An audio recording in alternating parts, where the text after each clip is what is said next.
They called her, the Beast of Dry Creek, not because she was evil, but because that's what fear makes people do to someone they don't understand. No one remembered where she came from, only that she had once lifted a drunken rancher clean off the saloon floor when he tried to lay hands on her, and after that, the stories twisted. They said she had the strength of 10 men, the soul of a wolf, and the heart of nothing. So, they caged her like an animal. In the center of that dust-bitten town, they built a crude iron cell, right there on Main Street beside the general store, like some traveling freak show. Tourists came to look. Cowboys threw coins to see her snarl.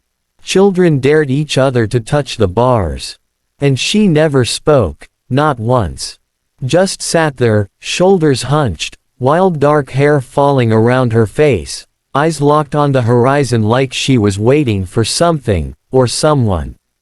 And maybe she was. Because on the 17th day of her captivity, something changed. A lone cowboy rode in. Dust on his boots, pain in his eyes, and a past that dragged behind him like chains. No one knew his name at first, just that he didn't laugh when they mocked the woman in the cage. Didn't spit or throw stones. He watched her. Not like the others, not with fear or disgust, but with something else. Recognition, maybe. Or guilt. Or hope. On the second day, he returned with water.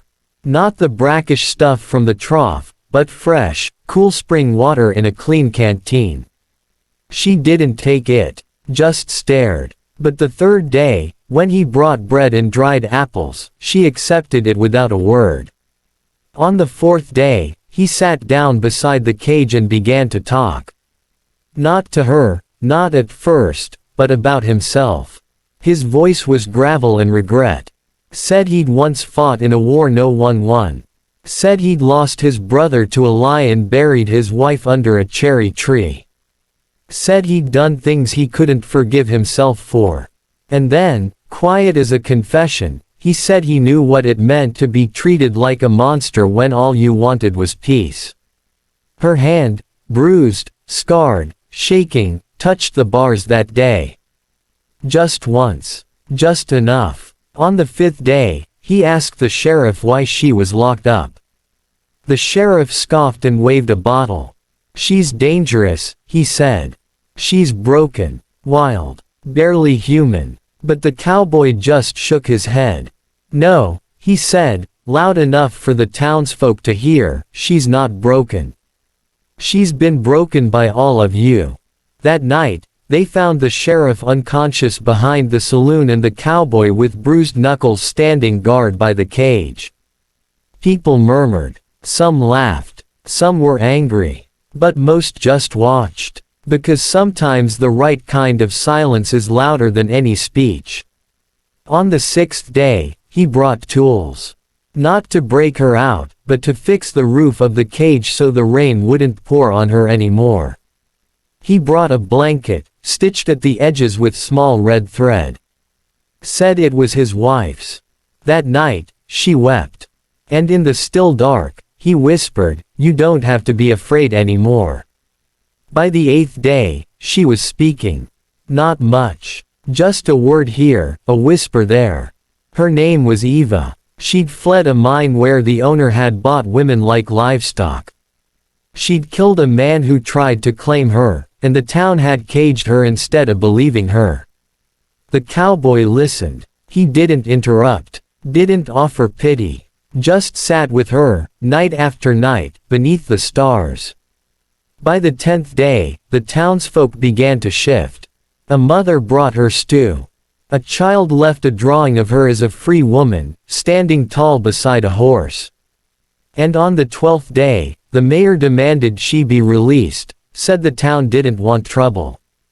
But the sheriff refused, said the law was the law. And so the cowboy walked into the middle of town and spoke loud enough for all to hear. Sometimes laws are made by cowards. And sometimes, monsters are made by the hands of men too afraid to see their own sins. The silence afterward was thunderous. And the next morning, the cage was empty. No one saw her leave. No one saw him ride out. But on the edge of town, by the old trail where the land meets the sky, two figures rode side by side, free. Some say they went north, others say west. Some swear they saw them months later, building a home in the hills, a garden blooming where once there was only rock. And the cage, it still stands. Not as a prison, but as a warning. A reminder that monsters aren't always who we think they are, and sometimes, love is simply seeing someone as human when the world refuses to. If this story moved your heart, if you felt the weight of justice and the spark of redemption, then don't forget to like, share, and subscribe to our channel. We bring you emotional Wild West tales that speak to the soul, and your support helps us keep these stories alive. Until next time, remember, every soul deserves a second chance, and sometimes, the strongest people are the ones the world tried hardest to break.